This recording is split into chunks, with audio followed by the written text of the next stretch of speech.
Assalamualaikum warahmatullahi. Alhamdulillah nahmaduhu wa nasta'inuhu wa nastaghfiruhu wa nu'minu bihi wa natawakkalu alayhi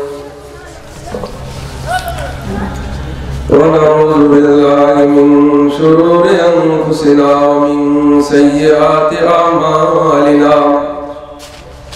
من يهده الله فلا مضل له ومن يضلله فلا هادي له ونشهد أن لا إله إلا الله وحده لا شريك له ونشهد أن سيدنا وسندنا ونبينا وحبيب ربنا وطبيب قلوبنا ومولانا محمدا عبده ورسوله صلى الله تعالى عليه وعلى آله وصحبه وبارك وسلم تسليما كثيرا أما بعد فأعوذ بالله من الشيطان الرجيم بسم الله الرحمن الرحيم يوم لا ينفع مال ولا بنون إلا من أتى الله بقلب سليم وقال النبي صادق المصدوق صلى الله عليه وسلم ألا إن في الجسد مضغة إذا صلحت صلح الجسد كله وإذا فسد الجسد كله ألا وهي القلب أو كما قال عليه الصلاة والسلام हर लहज़ाए मोमिन की नहीं शान नहीं यान हर लहज़ाए मोमिन की नहीं शान नहीं यान गुफ्तार में किरदार में अल्लाह की बुरहान गुफ्तार में किरदार में अल्लाह की बुरहान ये राज किसी को नहीं मालूम के मोमिन ये राज किसी को नहीं मालूम के मोमिन कारी नजर आता है हकीकत में कुरान कारी नजर आता है हकीकत में है कुरान ला इलाहा इल्लल्लाह आवाज करे जोरे जोरे बोले ला इलाहा इल्लल्लाह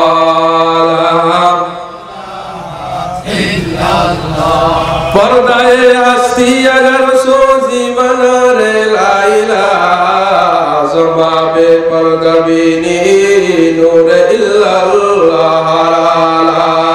इलाहा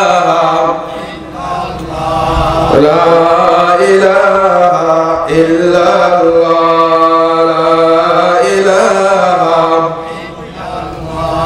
ला इलाहा इल्लल्लाह मुहम्मदुर রাসূলুল্লাহ সকলে পড়ি সাল্লাল্লাহু আলাইহি ওয়াসাল্লাম। পশ্চিম মাসকান্দে রওজাতুল উলুম নুরানিয়া হাফিজিয়া কওমি মাদ্রাসা ওয়াতিমখানা হাফেজ ছাত্রদের দোস্তর বন্ধু উপলক্ষে এক বিশাল ওয়াজ দোয়ার মাহফিলের আয়োজন করেছেন। আজকের মাহফিলের মধ্যমণি হযরত মাওলানা মুফতি তোফাজ্জল হোসেন রহমানী এবং আজকের মাহফিলের বিশেষ বক্তা হযরত মাওলানা মুফতি ফারুক হোসেন সাহেব মুহাদ্দিস জামিয়াতুস সুন্নাহ কওমি মাদ্রাসা হযরত তিনি উপস্থিত হয়েছেন বলে আলহামদুলিল্লাহ। কাবিল ইহতিরাম মুআজ্জাজ মুহতারাম দিগার হযরত উলামায়ে কেরাম, দূর দূরান্ত থেকে আগত আল্লাহ পাকের আশিকিন জাকিরিন শাকিরিন মুহিব্বিন মুরাব্বিয়ান, আমার কলেজের টুকরা যুবক বন্ধুগণ, ছেলেদের ছোট ভাইয়েরা, আমার বাবার বয়সী বৃদ্ধ বাবারা, পর্দার আড়ালে আমার সাদামনা সরলমনা সর্বগুণে গুণান্বিত আমার মা বোনেরা, আল্লাহ পাকের শুকরিয়া আদায় করে যে মহান আল্লাহ পাক আপনাকে আমাকে ফিতনা ফাসাদের যুগে দাওয়াত ও তাবলীগের নিসবতে, আলেম ওলামাদের নিসবতে, মসজিদ মাদ্রাসার নিসবতে, পীর মাশায়েখদের নিসবতে এই মিলন মেলায় আসবার বসবার কিছু কথা বলা এবং শোনার মতো তৌফিক দান করেন বলে আলহামদুলিল্লাহ। শুকরে খুদায়ে কুন কে মুওয়াফিক শুদি বখায়ের জানআম ফজলে উনা মুআত্তালে গুজাশতা। গুলিস্তানের ভিতরে এই শেরটা পড়েছিলাম যে তুমি যখন কোনো আমল করার জন্য তৌফিক পেয়ে যাবা, তখন যেন তোমার ভেতরে গর্ব না আসে যে আমি ওয়াজে যেতে পারলাম, ওই ভাই ওয়াজে যাইতে পারলো না, ভাই মনে হয় খারাপ আল্লাহর কাছে, ও নিকৃষ্ট, আমি ভালো, এই ভাব যেন তোমার ভেতরে না আসে। বরং তুমি আল্লাহর শুকরিয়া আদায় করবা এই জন্য যে আল্লাহ ওকে না দেখা, আমাকে নেই দেখা, আমাকে আল্লাহ পাকের ঘরের ভেতরে মসজিদের ভেতরে ওয়াজে আনছেন, এই জন্য তুমি শুকরিয়া আদায় করবে আলহামদুলিল্লাহ। আল্লাহ আলোচনা করব, তবে আপনাদের দোয়া লাগবে এবং আপনাদের মনোযোগ লাগবে, কথা বলেন ঠিক কিনা? আপনারা দোয়া যদি না করেন তাহলে আমি কি ওয়াজ করতে পারবো? মেরে মুহতারাম ভাই, আমার শাইখ ও মুর্শিদ দাদা পিসা হুজুর সুলতান আহমদ নানুপুরি, তার বিশিষ্ট খলিফা জনাব আলহাজ হযরত মাওলানা আল্লামা শাহ আব্দুল খালেক সাহেব, তিনি তার বইয়ের ভিতরে একটা উদাহরণ দিয়েছেন। বুজুর্গদের কথা নকল করে আপনাদেরকে শোনাবো। মেরে মুহতারাম ভাই, তিনি একটা উদাহরণ দিয়েছেন, প্রত্যেকটা জিনিসের একটা মারকাজ আছে, কথা বলেন ঠিক কিনা? আজকে আমাদের শিবচর কেন্দ্রীয় মসজিদে মারকাজ হইতেছে না, তো প্রত্যেকটা জিনিসের একটা মারকাজ আছে, তার শাখাও আছে। মারকাজ যদি ভালো হয়ে যায় তার শাখাও ভালো হয়ে যায়। জগের পানি যদি ভালো হয়ে যায়, তার গ্লাসে পানি ঢাললে গ্লাসের পানিটাও ভালো হয়, বলেন ঠিক কিনা? দাম যদি ভালো হয়, চাউলটা ভালো হয় না? পেঁয়াজ যদি ভালো হয়, তার দরটা ভালো হয় না? মরিচ যদি একটু ভালো হয়, তার ঝালটা বেশি। তো মানুষের ভিতরে একটা মারকাজ আছে, তো ওই মারকাজ যদি ভালো হয়ে যায়, পুরা দেহটাই ভালো হয়ে যায়, বলেন সুবহানাল্লাহ। তো এটা কোন জিনিস? যে মানুষের ভিতরে আল্লাহ পাক অনেক অঙ্গ প্রত্যঙ্গ দিয়েছেন, বানাইছেন, এর ভিতরে একটা গোস্ত আল্লাহ বানাইছেন, ওই গোস্তের নাম হইল কলব। ওই কলবের গোস্তের টুকরাটা যখন ভালো হয়ে যায়, তখন মানুষের পুরা দেহটাই ভালো হয়ে যায়, বলেন সুবহানাল্লাহ সুবহানাল্লাহ। আর এই কলবটা যখন চোর হয়, তখন তার হাত চুরি করে। এই কলবটা যখন জিনাখোর হয়, তখন তার চোখ জিনা করে। এই কলবটার ভিতরে যখন লোভ আসে, তখন এই মানুষটা অন্যের জমিনে লোভ আসে, তখন তার ভাইকে মারে, কথা বলেন ঠিক কিনা? মানুষ যখন চেয়ারের লোভ আসে, তখন দেখবেন একজন আরেকজন ক্যান্ডিডেটকে মাইরা ফেলায় রাতের বেলা, কারণ ও যদি শেষ হয়ে যায় আমার চেয়ার দখল হয়ে যাবে, ও যদি শেষ হয়ে যায় আমি মালিক হয়ে যাব, নেতা হয়ে যাব, বলেন ঠিক কিনা? এটা হইল কলব। মানুষ একজন ভাইকে জিজ্ঞাসা করবে, কষ্ট হইতেছে? একজনকে জিজ্ঞাসা করেন, ভাই তুই আমার দিকে তাকাস না কেন? 2 দিন আগে একটু ঝগড়া হয়েছে, কয় মনে চায়। কি চায় না? এবার বলেন, দেখার কাজ মনের না চোখের? চোখের, ঠিক না? কিন্তু কি বলে দেয়? মনে। কিরে ভাই তুই এতদিন ভালোই তো খাইছিলি, এখন কয়েকদিন ধরে খাস না কেন? কয় ভাই রুচি নাই, মনে চায়। কি চায় না? মনে চায়। কিরে ভাই তুই এতদিন ঘুরতে আসলি, এখন ঘুরুস না কেন? মনে চায় না ভাই। কি চায় না? তাহলে বোঝা গেল এই মন যার ভালো হয়ে গেছে, তার সব অঙ্গ প্রত্যঙ্গ ভালো হয়ে গেছে, বলেন সুবহানাল্লাহ। মুফতি শফি রাহিমাহুল্লাহ তাআলা বলেন যে তোমার কলবটা কোন মাকামে আছে। হ্যাঁ, মানুষকে আল্লাহ পাক 7 স্তরে বানাইছেন। কয় স্তরে বলেন? আমি ওইদিকে যাব না, একটু উদাহরণ যেহেতু আইসা গেল। আসমান বানাইছেন 7 স্তরে, জমিন বানাইছেন 7 স্তরে। মুফতি শফি রাহিমাহুল্লাহ তাআলা বলেন মানুষের কলবকে আল্লাহ পাক 7 স্তরে বানাইছেন। বলেন সুবহানাল্লাহ। 1 নম্বর মানুষের বডি। 1 নম্বর কি? এই বডির ভিতরে আল্লাহ পাক একটা গোশত বানাইছে। 2 নম্বর, এই বডির ভিতরে কি বানাইছেন? একটা গোশত বানাইছে। 3 নম্বর, ওই গোশতের ভিতরে আল্লাহ পাক কলব নামক জগৎ বানাইছেন। সুবহানাল্লাহ। ওই গোশতের পরে, কলবের পরে আল্লাহ পাক ফুয়াদ নামক একটা জগৎ বানাইছেন। 5 নম্বরে ফুয়াদের পরে আল্লাহ পাক সির নামক একটা জগৎ বানাইছেন। 6 নম্বরে আল্লাহ পাক ওই 6 নম্বরে ঈমানের একটা জগৎ বানাইছেন।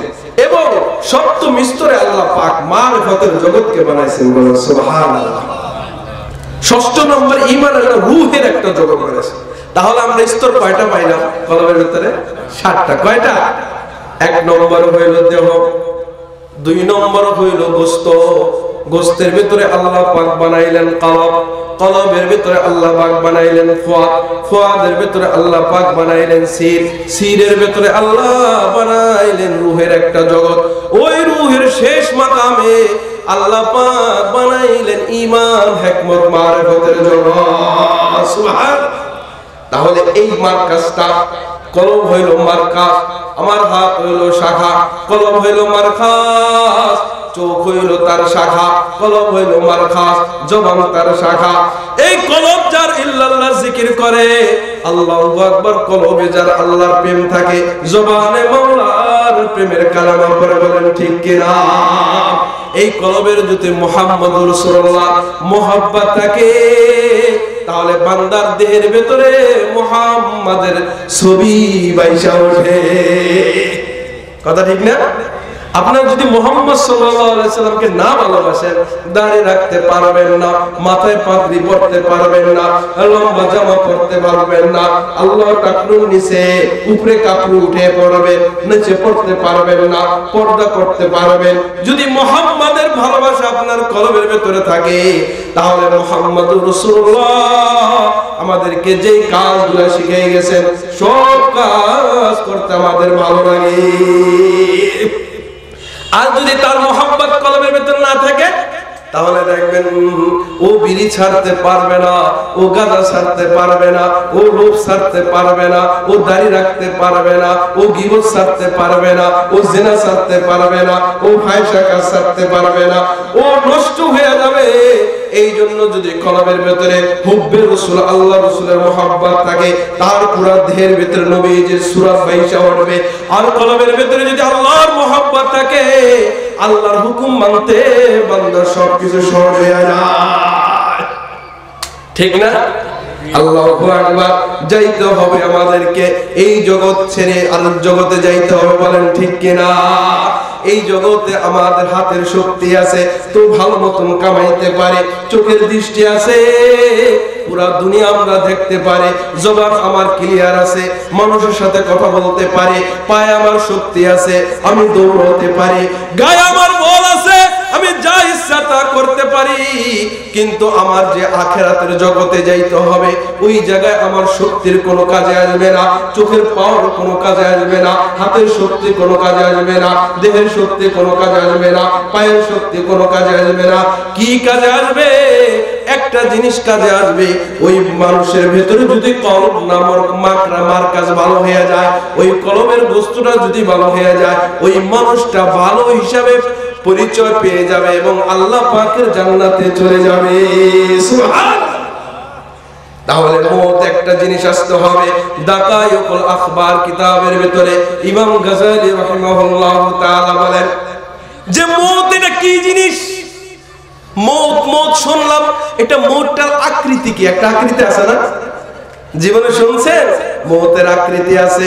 মেরে মুহতারাম ভাই, দাকায়ুকুল আখবার কিতাবের ভিতরে আল্লাহ তিনি বলেন, জনাবে মুহাম্মদুর রাসূলুল্লাহ সাল্লাল্লাহু আলাইহি ওয়াসাল্লাম বলেন আল্লাহ পাক মউতকে সৃষ্টি করলেন, এই মউতকে সৃষ্টি করলেন হাজার হাজার বিআলফি হিজাব বিআলফি আলফিন হিজাবিন, হাজার হাজার পর্দার ভিতরে সৃষ্টি করে রাখলেন। বলেন সুবহানাল্লাহ। হাজার হাজার পর্দার আড়ালে মউতকে আল্লাহ পাক সৃষ্টি করে রাখলেন। ওই জায়গায় ফেরেশতারা যাইতে সক্ষম না, ফেরেশতারা বুঝেও না মউতটা কি জিনিস। আল্লাহু আকবার।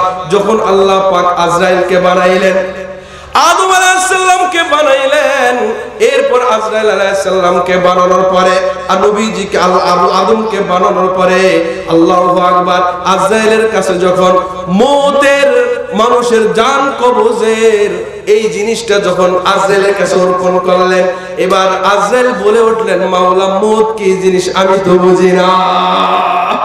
কি জিনিস মউত? আদম আলাইহিস সালাম সৃষ্টির আগে মউত সৃষ্টি করেছিলেন, বানাইছেন, তবে মউত সম্পর্কে কোনো ফেরেশতার ধারণা ছিল না। তো আদমকে বানাইলেন, আজরাইলকে অর্পণ করলেন জান কবজ করা, মানুষের জান সংগ্রহ করার দায়িত্ব যখন আজরাইলকে দিলেন, এবার আজরাইল জিজ্ঞাসা করেন মাওলা মউত আবার কি জিনিস? এবার আল্লাহ পাক আল্লাহ রাসূল বলেন, আল্লাহ পাক বলেন পর্দা উঠাও। হাজার হাজার পর্দা সরাইয়া দিলেন, বিশাল আকৃতির মউত ভাইসা উঠলো, সকলে দেখতে লাগলো। আল্লাহ রাসূল বলেন যে ফেরেশতাদেরকে আল্লাহ পাক বলেন তোমরা সারিবদ্ধ হয়ে দাঁড়াও। সমস্ত ফেরেশতারা সারিবদ্ধ হইয়া মউতকে দেখতে আরম্ভ করে দিলেন। বলেন সুবহানাল্লাহ। এতটুকু কথা বলছেন কিনা? বলছেন। তাহলে মউতকে ফেরেশতারা দেখতেছে। এরপরে আল্লাহু আকবার, এরপরে ওই মউতকে, মউতের আকৃতিটা কত বড়, মউতের শরীরটা কত বড়, আল্লাহু আকবার। রব্বুল আলামিন বলেন আসমান আর জমিন যত বড় তার চাইতে অনেক গুণ বড় হইল মউতের আকৃতি। আল্লাহু আকবার বলেন। এত বড় মউত, এটা ফেরেশতারা দেখতেছেন। এরপর রব্বুল আলামিন বললেন মউত এবার তোমার চক্ষুটা খোলো, পাখাগুলা এবার মেলো, এবার আমার ফেরেশতার উপরে তুমি বিচারণ আরম্ভ করে দাও। এবার মউত যখন তার পাখা মেইলা চক্ষুগুলা দিয়া তাকাইয়া সমস্ত ফেরেশতার উপর ভ্রমণ আরম্ভ করে দিলেন, সাইর আরম্ভ করে দিলেন। সঙ্গে সঙ্গে সমস্ত ফেরেশতার আকৃতি দেখা 1000 বছর পর্যন্ত বেহুশ হয়ে থাকলে কয় হাজার ফেরেশতারা বেহুশ হয়ে গেলেন আকৃতি দেখা। ফেরেশতারা এরপর জিজ্ঞাসা করলেন 1000 বছর পর যখন তাদের হুঁশ ফিরে আসলো, ফেরেশতারা এবার আল্লাহকে জিজ্ঞাসা করলেন মাওলা এর চাইতে কি কোনো বড় আকৃতিওয়ালা বড় জিসমওয়ালা কোনো জিনিস বানাইছেন নি? রব্বুল আলামিন জবাব দিলেন এর চাইতে বড় আর কোনো জিনিস নাই, এর চাইতে বড় হলো আমি রব্বুল আলামিন। সুবহানাল্লাহ। তাহলে বোঝা গেল আল্লাহর পরে মউতের আকৃতিটা সবচেয়ে বড় করে বানাইছেন। মেরে মুহতারাম ভাই, এরপর আজরাইলকে বলেন আজরাইল এই মউতকে তোমার অধীনস্থ করে দিলাম। এবার আজরাইল বলে মাওলা এত বড় মউত, এত বড় শক্তিশালী, একে আমি কেমনে নিব, কেমনে আমার আয়ত্তে আসবে? রব্বুল আলামিন বলেন আমি তোমার অধীনস্থ করে দিলাম। মউতকে আজরাইলের অধীনস্থ করে দেয়। বলেন সুবহানাল্লাহ। এরপর মউত একটা চিৎকার মারে ইয়া আল্লাহ একটু অনুমতি দেন, আসমানে আমি একটা কথার ঘোষণা দিব। এবার রব্বুল আলামিন মউতকে একটা কথা বলার ঘোষণা দেওয়ার জন্য অনুমতি দিলেন। এবার মউত একটা ঘোষণা দিল আসমানে বৈশা, এ দুনিয়ার মানুষ, হে মানব দানব সব শুইনালে আমি মউত ছেলে মেয়ের ভেতরে ছেলে সন্তানের বিচ্ছেদ ঘটানোওয়ালা আমি মউত, বাপ মা থেকে ছেলেকে তিম করানোওয়ালা আমি মউত, পিতা মাতার ভেতরে সম্পর্ক ছিন্নকারী হইল আমি মউত। এইভাবে একের পর এক ঘোষণা দিতে লাগলেন। বলেন সুবহানাল্লাহ। এই ঘোষণা দেওয়ার পরে মেরে মুহতারাম ভাইও এইভাবে কথোপকথন চলতেছে। এক পর্যায়ে যখন আজরাইল কোন মানুষের জান কবজ করার জন্য আসতেন, আল্লাহু আকবার, এই মউতের সামনে যখন আসতেন পুরা মউতটাকে আল্লাহ পাক একটা আকৃতি দিয়ে হাজির করে দিতে। একটা আকৃতি দিয়া, কেউ বলেন হইল কিসের আকৃতি, যে কোনো একটা আকৃতি দিতেন আল্লাহ পাক। এবার আকৃতি দেওয়ার পরে এবার মত পুরো দুনিয়াকে দেখা ও মুখেরা আজরাইলকে দেখা মুখ এদিক ঘুরে ফেলে। আজরাইল আবার ওই মুখ ওই পাশে যায় দাঁড়ায়, আবার মুখ যখন এদিক ঘুরে আবার আজরাইল আইসা দাঁড়ায়। আজরাইল এবার জিজ্ঞাসা করে দুনিয়াটাকে তুমি কেমন পাইলা?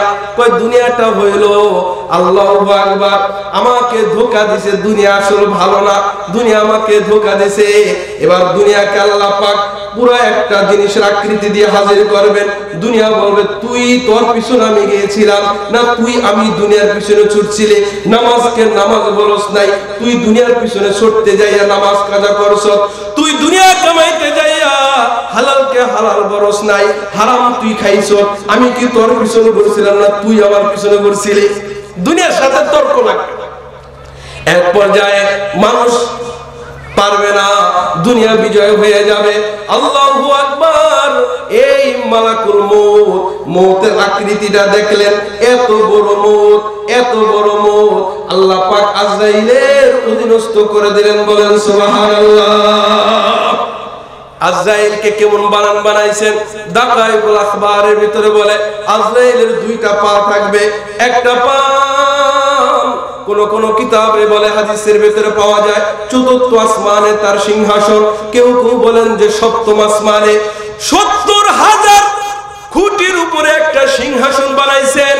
ওই সিংহাসনের উপরে আজরাইল আলাইহিস সালাম থাকেন। এক পা থাকে সিংহাসনে, আরেক পা থাকে ফুলসিরাতে। আজরাইলের কয়টা পা? এক পা কোথায়? সিংহাসনে, আর একটা পা ফুলসিরাতের উপরে। শরীরের ভেতরে ৬টা মুখ থাকবে, কোন কোন হাদিসের ভেতরে পাওয়া যায় ৪টা মুখ থাকবে। কোন মুখ দিয়া কি করবেন? ডাইন মুখ দিয়া আল্লাহ পিছনের দিকের জীবের রূহগুলা সংগ্রহ জীবের রূহগুলা তিনি কব্জ করবেন। বামের মুখ দিয়া তিনি সামনের জীবের রূহগুলো সংগ্রহ করবেন। ডাইনের রূহ দিয়া মুমিনের জান তিনি কবজ করবেন। বামের রূহ দিয়া মুখ দিয়া কাফেরদের পাপীদের রূহগুলো কবজ করবেন। নিচের মুখ দিয়া দেওদানো আল্লাহ শয়তানদের রূহ কবজ করবেন। আর উপরের মুখ দিয়া ওই উপরের ফেরেশতার জগতের ফেরেশতাদের রূহগুলো কবজ করবে। তাহলে মুখ থাকবে কয়টা? ৬টা। একদিকে মুখ দিয়ে এক একজনকে কবজ করো। তবে মেরে মুহতারাম ভাই, আজরাইল আলাইহিস সালাতু ওয়াস সালাম সব রূহ কবজ করার জন্য দুনিয়াতে আগমন করেন না। তিনটা আজরাইল, যিনি মেন আজরাইল, আজরাইল শুধু দুনিয়াতে আগমন করেন পয়গম্বরদের রূহ কবজ করার জন্য। আর আমাদের রূহ কবজ করার জন্য আজরাইলের বাহিনী আছে, ওই বাহিনীদেরকে পাঠায় দেয়, বলেন সুবহানাল্লাহ। শুধু আজরাইল ১,২৪,০০০ পয়গম্বর রূহকে কবজ করার জন্য তিনি আগমন দুনিয়াতে আসেন।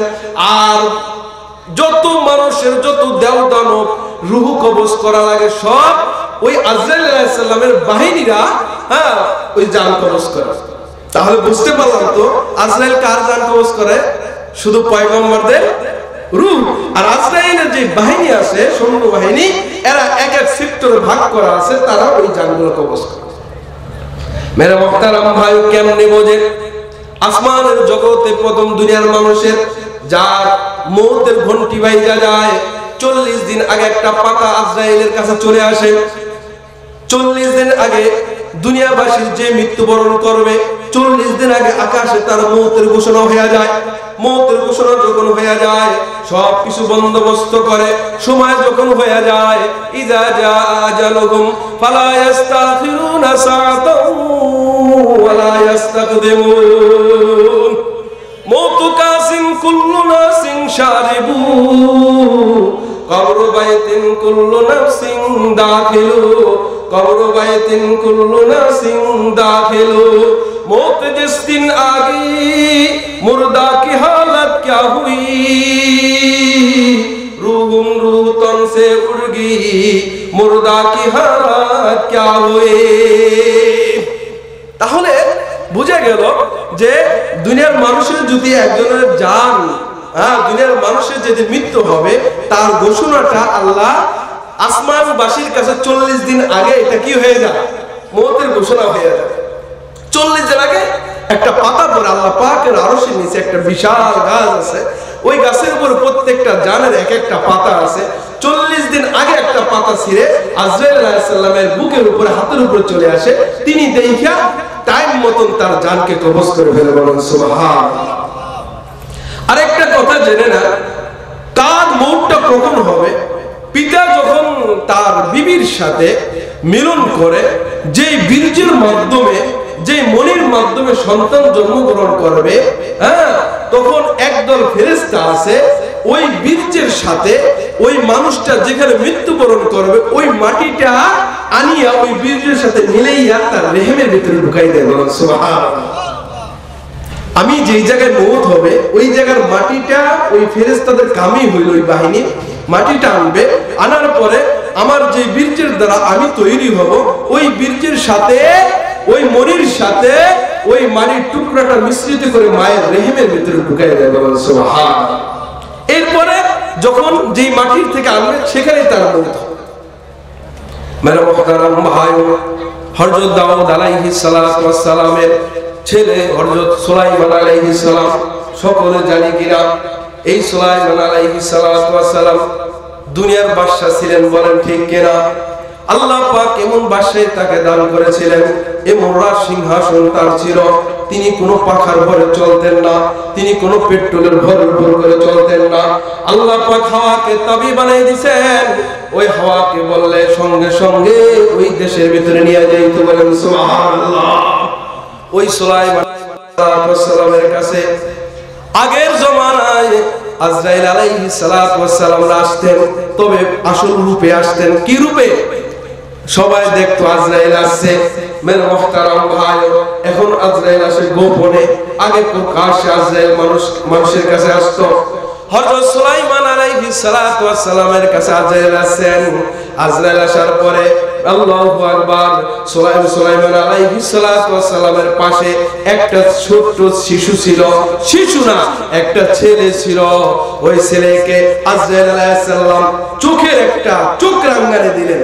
চোখ রাঙ্গানি দেওয়ার সঙ্গে সঙ্গে ছেলেটা ভয় পেয়ে গেল, আজরাইল উপরে চলে গেলেন।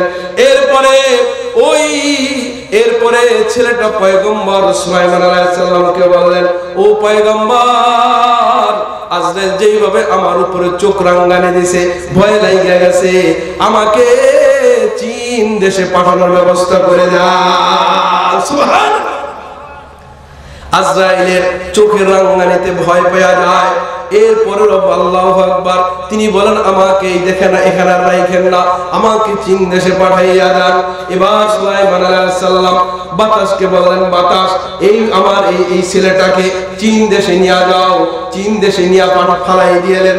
এরপর আজরাইল আলাইহিস সালাম কিছুদিন পরে যখন সুলাইমান আলাইহিস সালামের কাছে আসলেন, আসার পরে সুলাইমান জিজ্ঞাসা করলেন, ও আজরাইল, তুমি এই বাচ্চাটাকে চোখ রাঙ্গানি কেন দিলা? তুমি চোখ রাঙ্গানি কেন দিয়েছিলা?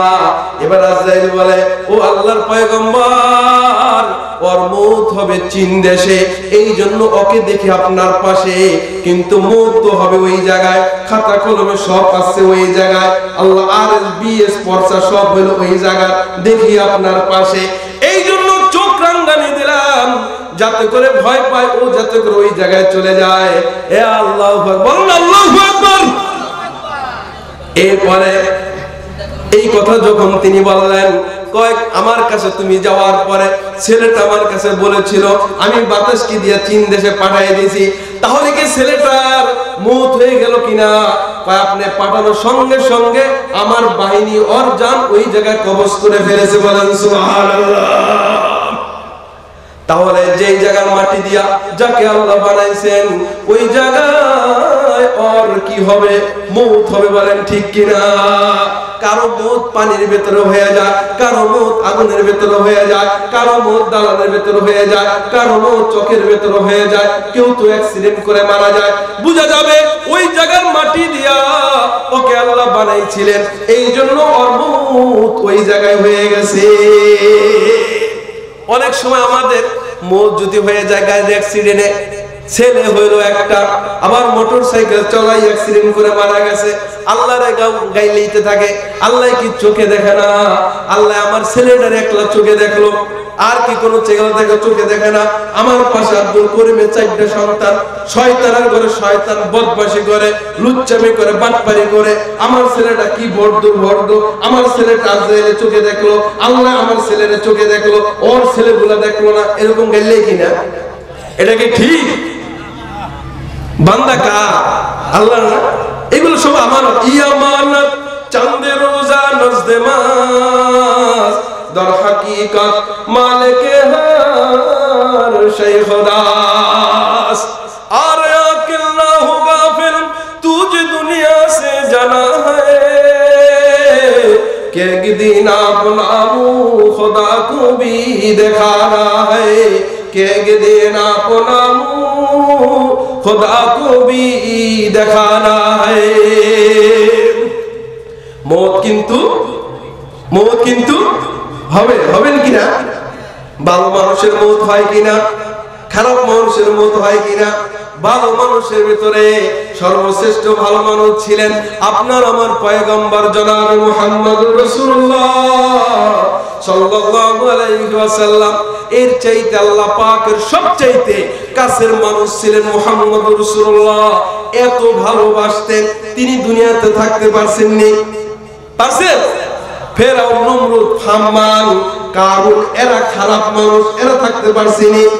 ভালোর মৌত হয়, খারাপেরও মৌত হয়, বলেন ঠিক কিনা? কুল্লু নাফসিন যায়িকাতুল মউত, এই মৌত সবার আস্বাদন করতে হবে। মৌতের পিয়ালা শরবত সবাইকে পান করতে হবে।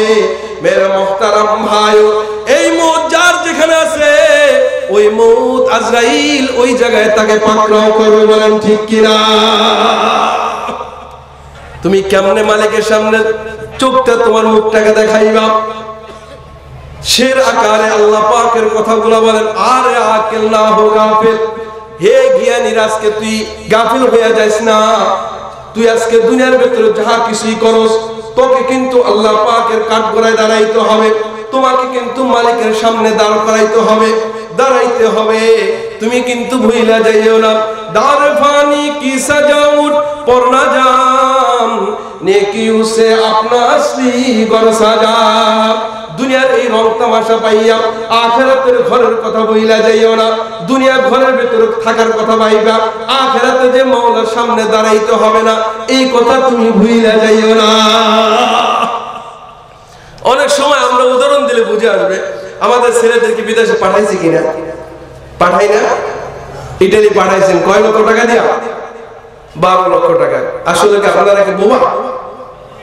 তাহলে কথা বোঝেন না? তাহলে কথা বলেন না কেন? পাঠান নাই?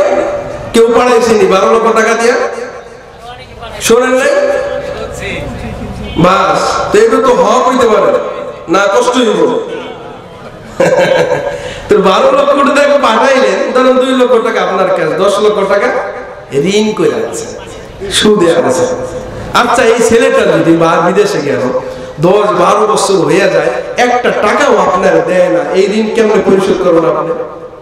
মোবাইলও করে না, কলও ধরে না, কোন ঋণের কোনো খোঁজ খবর নাই, বিবি বাচ্চা রেখে গেল এর কোনো খোঁজ খবর নাই, বাপ মা মৃত্যু হয়ে গেছে এর কোনো খোঁজ খবর নাই। এইগুলা এমন কিছু ছেলে আছে না, বিদেশে যে গুম হয়ে যায়, কিন্তু বাচ্চা আছে কিন্তু কোনো খোঁজ খবর নেই। বলেন, এই ছেলে কিন্তু তার জিন্দেগি পার করে দিতে পারবে যে আমি ইচ্ছা করলে দেশে যাব না, বাস এখানে হায়াত শেষ হয়ে যাবে, ভুলে যাবে, ইচ্ছা করলে সে পারবে। আর যদি এই ছেলেটা 10-12-15-20 বছর পর আহে, বাপ মা কবরে চলে গেছে, হয়তো বিবি বেঁচে আছে, নয়তো বাপ বেঁচে আছে, বৃদ্ধ হয়ে গেছে, কোনো মতে চোখ দিয়ে দেখে, লাঠি ঘর দিয়ে দোকানে যাইতে পারে, কিন্তু আগের যে 10-12 লক্ষ টাকা ছিল, এটা সুদে এখন 30-40 লক্ষ টাকা হয়ে গেছে। কেউ পাওনাদারি ঋণ পরিশোধ করতে পারে নাই। আবার তিনি আসছেন সাহেব যারা একদম জিরো হইয়া, যা কামাইছে, বিদেশি মেয়ে পাইছে, নর্তকী নায়িকা পাইছে, টাকা উড়াইছে, মদ খাইছে, গাঁজা খাইছে, রাত্র যাপন করছে, বেহায়া নারীদের সাথে সব টাকা খরচ করে আইছে। এবার বলেন ওর বাড়িতে আসলে জোতার বাড়ি দেওয়া উচিত নাকি না? হ্যাঁ, বিবি কইব যা, মানুষের বাড়িতে কাজ করতে করতে কোমর ভাঙ্গা গেছে, কোমর কালো হয়ে গেছে। আমার ছেলেকে 3 বছর ছিল, আজকে আমার ছেলে 18-20 বছর হয়ে গেছে। আমার ছেলে আমাকে কামাই করে খাওয়াইতে পারবে, তোমার মতো স্বামীর দরকার নেই। আইসো তো আইসো, আমার খালি হাতে আইসো, আর তোমার দরকার নেই, তোমার পর তুমি ভাবো, আমার কথা নিয়ে আসো। কথা বলেন ঠিক কিনা? মেরে মুহতারাম ভাই, এই কথাটা যদি বুঝে আসে, আল্লাহ পাক বলেন, আল্লাহ পাকের কথাগুলা শের আকারে কারে বলেন, আরে আকেল না হো গাফিল তুঝ দুনিয়া সে জানা হ্যায় কে দিন আপনা মো খোদা কো ভি দেখানা হ্যায়। দুনিয়াতে তুই যা কিছুই করস না কেন, মনে করিস না দুনিয়াতে তুই থাইকা যাবে। আজকে তুই লাখ বাহাদুরি দেখাস না কেন, দুনিয়াতে মনে করিস না যে তুই দুনিয়াতে থাকতে পারবে। আজ তুই চুরি করতেছ, মনে করিস না চুরি করতে করতে দুনিয়াতে থাকতে পারবে। চুরি করানোওয়ালা বহুত চলে গেছে, ক্ষমতাওয়ালা বহুত চলে গেছে, ভালো মানুষও চলে গেছে, খারাপ মানুষও চলে গেছে, তুইও থাকতে পারবি না। আল্লাহু আকবার। ছেলে যদি ভালো টাকা নিয়ে বাপ মার সামনে আসতো, আদর কইরা ভাত খাওয়াইতো, গোসল করাইতো, বাপের কুলে সে জায়গা পাইতো, মায়ের বুকে সে জায়গা পাইতো, স্ত্রী খাটে সে জায়গা পাইতো। আরে না বরমান, তুই দুনিয়ার ভেতরে থাকবি, নামাজের ধার ধারবি না, দাঁড়ির কোনো কাছে যাবি না, আবার মদ খাবি, গাঁজা খাবি, বিড়ি খাবি, বেপরদায় চলবি, ঘুষ খাবি, হালাল হারামের দিকে তো মিস করবি না। আমার সামনে কিন্তু আসতে হবে। ছেলে যদি নাফরমানি করে, বাপ মার তার জায়গা দেয় না, আমার নাফরমানি করে যদি আসো, তোর দিকে আমি তাকাবো না, তোর দিকে আমি তাকাবো না। ওই দিন কাল আমি একটা চালন দিয়ে চালাবো, ইয়াউমা লা ইয়ানফাউ মালু ওয়ালা বানুন ইল্লা মান আতাল্লাহা বিকলবিন সালিম। অনেকগুলো ছেলে তুমি মালিক হইয়া আমি আমার আল্লাহর দরবারে আসছো, এই ছেলে তোমার কাজে আসবে না। বহুত দালাল কোটা করিয়া আমি মালিকের কাছে আসছো, এই ধন সম্পদ তোমার কাজে আসবে না। কি কাজে আসবে? ইয়াউমা লা ইয়ানফাউ মাল, মাল হইলে আজকে দুনিয়ার সব কিছু করা যায়, ভালো চেয়ার কেনা যায়, ভালো সোফা কেনা যায়, ভালো জাজিম কেনা যায়, ভালো সিংহাসন ক্রয় করা যায়, ভালো অট্টালিকা ক্রয় করা যায়। বলেন ঠিক কিনা? টাকা হইলে ওষুধ ক্রয় করা যায়, কিন্তু সুস্থতা ক্রয় করা যায় না। টাকা হইলে চোখ কেনা যায়, কিন্তু চোখের পাওয়ার কেনা যায় না। টাকা হইলে দাঁত ক্রয় করা যায়, কিন্তু দাঁতের ভিতরে শক্তি ক্রয় করা যায় না। টাকার ভিতরে আপনি ভালো খাইতে পারবেন, কিন্তু শক্তি ক্রয় করতে পারবেন না। বলেন ঠিক কিনা? আল্লাহু আকবার। এই টাকা দুনিয়াতে তো তোমার কাজে আসে না।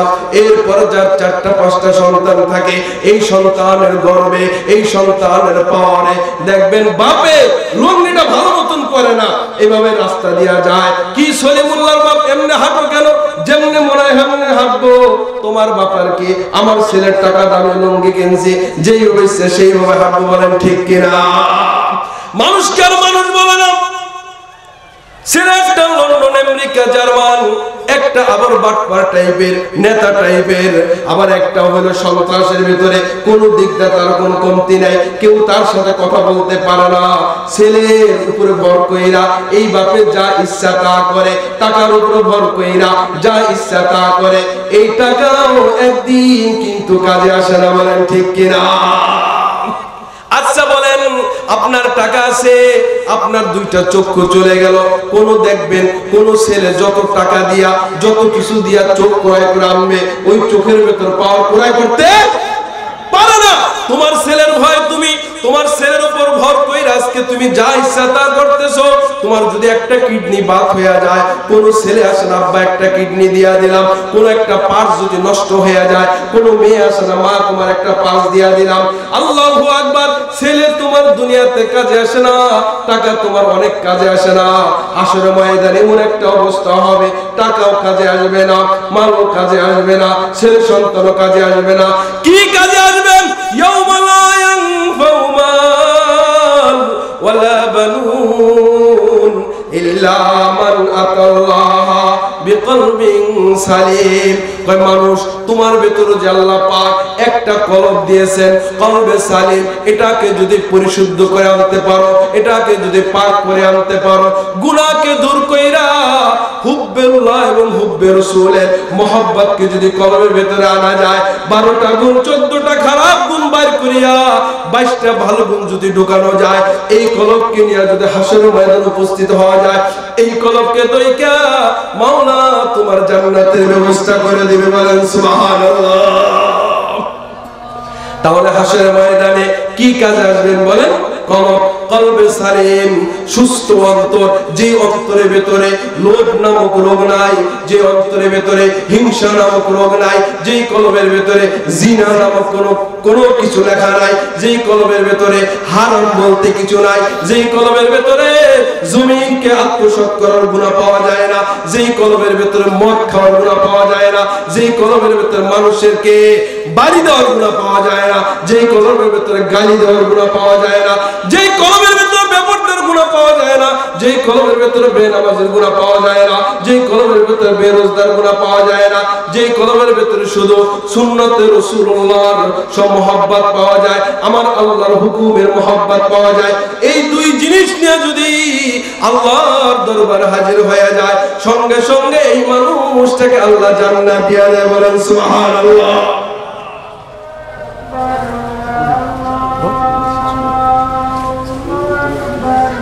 যাই হোক, তাহলে আমার মানুষের দেহের ভেতর কলব হইল মার্কাজ। এই কলবটা ভালো করার চেষ্টা করবে, এই কলবটা ভালো করার চেষ্টা করবে, সব কিছু ভালো হয়ে যাবে। কলব ভালো তো সব ভালো, কলব নষ্ট তো সব নষ্ট। আল্লাহ পাক আমাদেরকে এই কলবের উপর মুজাহাদা, মুশাহাদা, কলবের উপর মেহনত করার তৌফিক দান করুন। সকল বলে আমিন। ওয়া আখির দাওয়ানা আলহামদুলিল্লাহি রাব্বিল আলামিন। আলহামদুলিল্লাহ।